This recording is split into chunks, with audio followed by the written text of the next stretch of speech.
네, 오늘 화요일에 준비된 코너는 정부에서 준비하고 있는 여러 가지 지원 정책에 대해서 알아보고요. 그리고 건강하게 사는 법을 알아봐야 되는데 건강하게 사는 법을 알아봐 주실 분은 아직 안 오셨고요. 소개를 좀 해주시죠. 네, 화요일의 남자입니다. 한국고용정보원의 김동규 연기위원 나오셨습니다. 안녕하세요. 네. 안녕하십니까? 네, 일주일 동안 별일 없으셨어요? 예, 별일 없었습니다. 별일이 좀 있으셔야 되는 거 아닌가? 뭔가 좀 다이나믹 하려면 좀 새로운 일이 있어야 되는데. 예, 네. 그런 재밌는 네. 일이 없네요. 아, 이번 주는 좀 있으실 수 있겠네요. 아이들. 예, 이번 주에는 행사, 혹시 이번 주 다음 주. 계획하신 건 있으세요? 그 놀이동산. 놀이동산. 예. 이 놀이동산에 그날 간다는 건 거의 모험이라고 봐야 되는데, 저희 정말 새벽 6시에 간 적 있어요. 그렇습니다. 2년 연속. 어. 아무도 없더라고요. 좋아요. 그래서, 근데 들어갈 때가 너무 힘들어요. 들어갈 때가. 옆길로 좀 샜는데. 주부들이 선호하는 기업은 어떤 기업일까요? 공공기관이 아닐까요? 공공기관이요? 공무원이나 공공기관. 아, 왜 왜 그렇게 그렇게 생각하세요? 생각하죠? 일단은 그 정부 정책을 네. 또 주도적으로 추진하는 기관들이기 때문에 남녀 차별은 절대 없고요. 네. 예, 그다음에 그 일과 가정을 양립할 수 있는 네. 그런 그 기반도 많이 그 맞아요. 제도도 많이 그 시행을 하고 있습니다. 네. 또 시범적으로도 하잖아요. 네. 일단 사실 정부 조직에서 먼저 안 하고 민간 기업에 하라고 하는 건 조금 그렇죠. 말이 예, 안 되니까 예, 예. 네. 여성가족부라든지 이렇게 고용정보원 이런 데는 정말 너무나 가고 싶을 거예요. 들어가기가 얼마나 맞아요. 어렵겠어요, 근데. 몇 그렇죠, 대 몇 어렵죠. 뚫고 들어가신 거예요?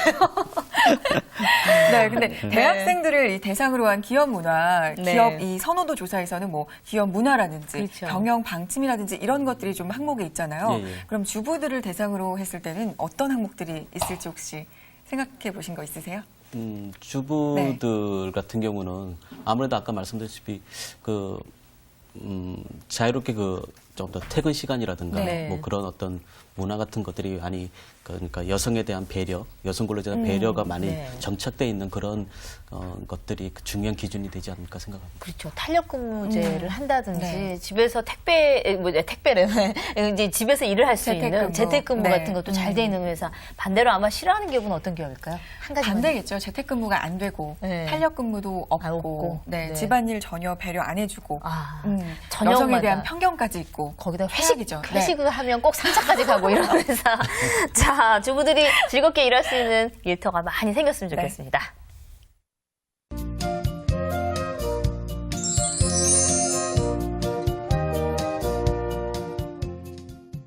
네, 매주 정부의 지원 정책을 알아볼 텐데 오늘은 어떤 정책일까요? 오늘은 직장 여성들이 임신과 출산으로 직장 생활을 영위하지 못하고 이제 퇴직하는 경우가 많은데요. 네. 이럴 때 직장 여성들이 경력 단절 없이 직장 생활을 잘 이어갈 수 있도록 네. 하는 모송보라는 어. 정부 정책에 대해서 살펴보도록 하겠습니다. 지난 네. 시간에도 잠깐 얘기가 네, 나왔는데 모성보. 오늘은 좀 네. 구체적으로 들어봐야 될 텐데 어떤 것들이 있습니까? 가장 먼저 근로기준법상 이제 사업주는 임산부인 근로자를 보호하기 위해서 네.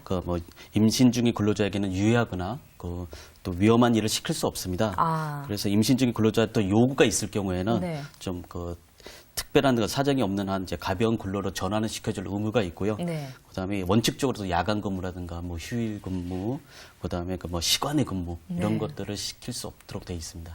네. 그렇군요. 그런데도 사실 이게 또 직장에서 일을 하다 보면 또 그래도 쉽지는 쉽지는 않아요. 않죠, 예. 아무래도. 애 낳기 전날까지 일했다는 얘기가. 네, 맞습니다. 그렇죠. 거의 대부분 이제 본인의 의지로라도 그렇게 조금 쉬운 일로 가기가 또 쉽지가 않다. 그렇죠. 이런 얘기들 많이 하잖아요. 예, 맞습니다. 예. 이렇기 때문에 이제 정책적으로라도 이렇게 돼야 되는데 사실 가장 또 문제가 되는 게 여러 가지 출산 후의 경우도 마찬가지지 않을까 싶어요. 예, 맞습니다. 예. 지금 집 보호제도는 임산부만 포함되는 게 네. 아니고 네. 출산 후 1년 미만의 1년 이하의 여성들도 보호를 받을 수 있도록 되어 있습니다. 네. 그래서 또 그 외에도 이제 정책을 보면은 생후 1년 미만의 유아를 가진 여성 근로자의 요청이 있을 경우 네. 요청이 없다면 그냥 가는 사업주가 의무적으로 할 이유는 아. 없고요. 요청이 있다면 반드시 1일 2회 각 30분씩 모유 유급의 모유 수유 시간을 주어야 합니다. 네. 요청이 있다면이란 대목이 조금 걸리기는 아니 해요. 왜냐하면 이제 네. 그건 그럴 거예요. 모유 수유를 안 하시는 분들도 있으니까 아마 그 요청이란 부분이 들어가지 예, 않았나 그럴 수 싶긴 있습니다. 한데요. 네. 근데 하고 싶어도 요청을 네. 그렇게 탁탁 할 수 있는 분이 많을까요? 그 좀 사실 좀 쉽지는 들기는 않은데, 해요. 예. 그래서 조금 더 이제 그 아까 공공기관이라든가 그렇죠. 공무원이 그런 제도가 그렇죠. 참 네. 시행이 잘 네네. 되고 있다는 맞아요. 측면에서는 예. 바람직한 것 같습니다. 그러면 네. 모유 수유를 하는 산모를 위한 배려가 또 이제 그렇게 네. 시간으로 정해져 있는 거하고 사실 이제 그 모유 수유를 할 수 있는 대부분은 이제 짜놓거든요. 집에 갔다가 와서 먹을 수는 없으니까 너무 노골적인 얘기인가, 성현 씨? 근데 그걸 할 장소도 사실 부족한 회사들도 많아요. 그렇죠. 그런 예. 모유수유 시설을 네. 지금 정부에서 그 어떤 사업 쪽에서 그걸 한다면은 네. 그 비용 지원이라든가 그런 것도 지금 하고 있습니다. 네. 그래서 이제 뭐 대기업 같은 경우는 자체적으로 할 수가 있고 네. 또 뭐 정부기관에서도 뭐 과천 정부청사라든가 그런 데에 또 네. 모유수기관에 또 있지만 네. 뭐 작은 기업에서 만약 그런 걸 한다면 또 네. 정부에서 또 비용을 또 이제 지원을 하고 있습니다. 네. 그런데 이렇게 좋은 제도가 있다고 하더라도 이 시행이 잘 되지 않으면 좀 유명무실할 수가 그렇죠. 있잖아요. 예. 근데 그렇죠. 이 시행을 하고 있지 않은 기업체들도 있죠. 그렇죠. 있습니다. 많죠. 네, 많죠. 단어를 바꿔야 될 것 예, 같은데. 예. 네. 쉽지는 않은데 네. 그래서 그 위반 시에는 그 법적으로 그 2년 이하의 그 징역이라든가 네. 오. 1천만 원 미만의 이하의 그 벌금을 물도록 돼 있습니다. 아, 그렇게 법적 효력까지 있는 거거든요. 예, 예, 그렇죠. 의무사항은 아니라고, 아까 뭐 요청이 있을 시 이래갖고. 아, 예, 저는 예. 그 그렇긴 요청이 그러니까 요청이 있다는 의미에는 요청이 네. 없으면은 기업체에서 그렇게 시간을 안 줘도 되고요. 요청이 네. 있다면은 반드시 해야 되는 거죠. 아, 네. 근데 요청이 있는 경우에 그거를 시행을 안 했다, 안 했다. 했을 때는 방금 말씀드렸던 그 벌칙 조항에 적용을 받는 거죠. 아, 요청을 안 하고 화장실에서 하는 경우가 많이들 있어요. 아. 그러니까 이제 그렇게 모유수유를 못할 경우는 그러니까 사실 좀 괴로운 경우들도 그래서 그런 문화들이 예. 좀 빨리빨리 그렇죠. 바뀌지 않으면 지금 우리나라가 저출산 시대에 좀 직면하고 있는데 그렇죠. 맞아요. 뭐 상당히 심각한 예, 수가 OECD 네. 국가 내에서도 상당히 낮거든요. 네. 예, 그런 것들이 개선되지 않으면은 네. 우리나라가 그 지속 가능한 발전을 하기에는 상당히 네, 네. 어렵지 않을까라는 생각하고 있습니다. 아, 이런 네. 분들이 빨리 높은 데 올라가셔야 그러니까요. 돼요. 네. 좀 보셨으면 꼭 참고하시기 바랍니다. 이런 분들이 빨리 높은 데 네, 올라가셔야 맞아요. 돼요. 네. 근데 저도 모성보 정책에 대해서 오늘 사실은 이렇게 자세히 들은 건 처음이에요. 네. 근데 저 말고도 이렇게 모르시는 분들이 참 많을 것 같은데 좀 알아야 권리를 또 찾을 주장할 수가 수 있죠. 있잖아요. 네. 모성보 정책이 다른 거에는 어떤 게 있을까요? 네. 가장 중요한 게 이제 출산 후 그 전후에 이제 90일간의 네. 유급 휴가를 아, 받을 그렇죠. 수 네. 있도록 돼 있습니다. 네. 근데 잘 모르시는 부분들이 뭐가 있냐면은 이제 출산 후에 출산 후에 네. 반드시 45일간의 이상의 이제 그 휴가가 확보가 돼야 됩니다. 그래서 뭐 출산이 예정보다 좀 늦어진다든가 아, 그럼으로써 이제 그 산전 휴가가 45일을 초과하는 경우가 있어요. 네. 그럴 때는 그 90일을 결국은 초과하게 되잖아요. 그래서 네. 산 후에 45일 이상에 되도록 휴가 기간을 연장할 수 있습니다. 그래서 네. 90일이라고 하지만 네. 산 후 45일을 확보해야 되기 때문에 실질적으로 만약에 그런 어떤 네. 불득이한 일이 있다면 90일이 초과될 수가 있는 거죠. 아, 그렇군요. 그러니까 딱 석 달이다라고 생각을 하는데 그게 늦춰질 경우도 그렇습니다. 예, 예. 있을 산 수가 후에 반드시 45일이 확보가 돼야 됩니다. 확보가. 예. 예, 무조건. 그러면 출산 휴가 기간 동안의 임금은 네. 다 받을 수가 네, 있는 당연히 건가요? 받을 수 있습니다. 네. 예. 네. 조금 그 기업의 규모에 따라서 다르긴 한데요. 네. 그 우선 지원 대상 기업이라고 있습니다. 네. 저번에도 잠깐 말씀드렸 적이 있었는데 그 산전후 휴가 이제 90일 기준으로 그 405만 원을 고용보험 기금에서 이제 받을 수가 있습니다. 네. 네. 근데 고용보험 이제 그렇게 되면 통상임금이 이제 월 135만 원을 초과하는 경우 얘는 그럼 어떻게 할 것이냐? 네. 그럴 때는 이제 기업체에서 사업주 측에서 그 초과분을 이제 지급을 지급을 해야 해야 되고요. 되는데, 네. 단 아까 이제 대기업의 경우에는 최초 60일은 사업주가 통상임금 전액을 지급을 하고요. 네. 그다음에 최종 30일은 고용보험에서 135만 원을 한돈에서 지급하게 됩니다. 네.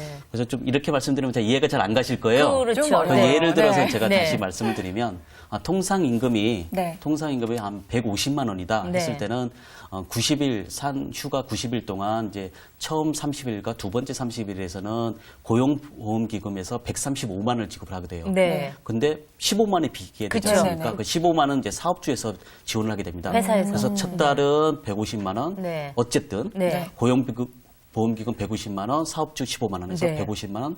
그 두 번째 달도 150만 원. 네. 근데 마지막에 세 번째 달은 405만 원이라는 한도가 있기 때문에 네. 135만 원 아. 이렇게 지급을 받게 되는 거죠. 그래서 네. 총 합치면 405만 405만 원을 원을. 받는 게 아니고 네. 고용보험기금에서는 405만 원이 나가지만 나가지만. 사업주 그 2개월치 30만 원, 네. 15만 원, 15만 원, 30만 원이 합쳐져서 네. 실질적으로는 근로자들한테는 435만 원을 받게 되는 겁니다. 네. 예. 그 사실 이제 원래 받던 월급을 거의 다 받는다 생각하시면 되는데 예, 그 예. 받고 있는 출처가 그쵸. 회사에서 나가는 부분은 한 달 정도라고 그렇죠. 하고 나머지 2달 정도는 그 고용보험. 보험에서 네. 나온다 이렇게 생각하시면 근데- 쉬운 거죠? 예, 그래서 근로자 일반인들이 이제 그 네. 한도라는 거에 그렇죠. 이제 연연해 갖고 그 금액이 405만 원밖에 안 못 받느냐. 받는구나라고 예. 생각을 하시는데 실질적으로는 그렇지는 않습니다. 그렇죠. 받으실 건 다 그래서 혹시 받으셔야죠. 통상임금이 이제 그 최저임금보다 네. 좀 미달하는 경우가 있습니다. 네. 있을 수 예, 있죠. 예, 정규직이 아니신 네. 분들은 네. 그런 분들은 최저임금 액을 또 지급을 해야 됩니다. 받을 아. 수가 있습니다. 예, 그것도 좀 알아두셨으면 하고요. 그럼 오히려 통상이면 받던 것보다 더 받으실 수도 있으시겠네요. 그런 경우도 생길 수가 있을 수 있는 거죠. 있겠죠. 만약에 예. 통상 최저임금보다 적게 받는 적게 받았던 경우라면 경우. 네. 예. 예. 근데 사실 이제 이렇게 정상적으로 잘 나으시면 괜찮은데 중간에 유산을 하시거나 사산을 하실 경우도 사실 이제 주부들 몸을 풀어야 네. 되는 건 맞거든요. 이럴 경우에도 혜택이 좀 있는 건가요? 그럼 당연히 있습니다. 네. 이게 기본적으로 모성보호기 때문에 네. 그래서 네. 여자를 보호하는 거지 그렇죠. 않습니까? 그래서 꼭 애를 잘 낳은 경우는 다행이지만 네. 좀 뭐 사산이나 유산인 경우에도 그렇죠. 그 기간에 따라서 그죠? 기간에 따라서 이제 30일부터 90일까지 네. 휴가를 받을 수 있고요. 당연히 그 급여도 그 산전후 휴가와 동일하게 네. 동일한 기준으로 받을 수가 있습니다. 네. 네. 그러면 신청을 하는 방법을 또 알아야 많은 네. 분들 활용할 수 있을 텐데요. 신청 방법도 좀 알려주세요. 사업주로부터 휴가 확인서를 좀 받으셔야 되고요. 네. 그죠? 그다음에 신청서와 함께 그는 이제 다운로드를 받을 수 있습니다. 네. 그 네. 워크넷이라든가 다운로드를 받아서 사업장 소재지를 관할하는 고용노동부의 그 고용센터가 있습니다. 네. 거기에 신청을 하시면 되고요. 산전후 휴가 급여나 이제 육아휴직 급여는 단 이제 가장 중요한 걸 좀 염두에 두셔야 될 부분은 그 산전후 휴가 또는 육아휴직이 종료한 날로부터 12개월 이내에 신청을 꼭 하셔야 됩니다. 네. 그게 지나버리면은 급여를 못 받을 수가 있기 때문에 네. 꼭 그거를 꼭 염두에 두시기 바랍니다. 네. 제가 경험을 해봤는데요. 네. 비교적 빨리 나오더라고요. 어. 신청을 하면 네. 회사에서 이제 서류를 떼서 고용센터를 이제 제출을 하고 나면 2주가 안 걸렸던 것 같아요. 예. 예전보다 많이 빨라졌고 네. 그게 이제 전산 처리가 되고 네. 저 고용노동부라든가 정부 기관에서도 상당히 대국민 서비스를 강화하고 있기 때문에 네. 그런 것들이 더 네. 빨리 이제 진행이 되는 것 같습니다. 그래서 2주가 안 걸리고 저는 2번을 받았어. 보험은 웬만큼 챙긴 것 같아요. 그래서 네. 근로자들이 취업을 할 때 특히 경력단절 여성들이 취업을 할 때는 가장 염두에 둘 부분이 네. 과연 고용보험을 네. 거기서 그 사업주 측에서 이제 그 해당이 네, 되는지 그렇죠. 그거를 반드시 확인하고 취업을 하셔야 됩니다. 그렇죠. 그게 나중에 네. 퇴직한다든가 그랬을 때 상당히 도움이 많이 되거든요. 그렇죠. 래서 그거를 반드시 확인하시고 네. 취업을 하시기 바랍니다. 노무사분들도 그런 얘기 하시더라고요. 고용보험이 회사에 잘 돼 있는지를 확인을 해보는 것이 네. 필요하다. 이렇게 얘기를 해주셨는데요. 네, 오늘은 이 모성보호 정책에 대해서 좀 알아볼 수 있었네요. 네, 이 모성보호 정책이 꼭 오늘은 이 시간 관계상 출산휴가만 알아봤는데 네. 사실 출산휴가 말고도 좀 여러 가지가 있잖아요. 네. 더 자세한 사항 알고 싶으면 어디에 문의해야 될까요? 네. 저희 한국고용정보원에서 운영하는 이제 고용보험 전용 사이트에서 그런 관련된 정보들이 많이 나와 있고요. 그다음에 그 고용노동부 고객상담센터 네. 국번 없이 1350번에 문의하셔도 더 상담원들이 친절하게 네. 상담을 해주고 있습니다. 네. 알겠습니다. 모성보호 정책 오늘 네. 알아봤습니다.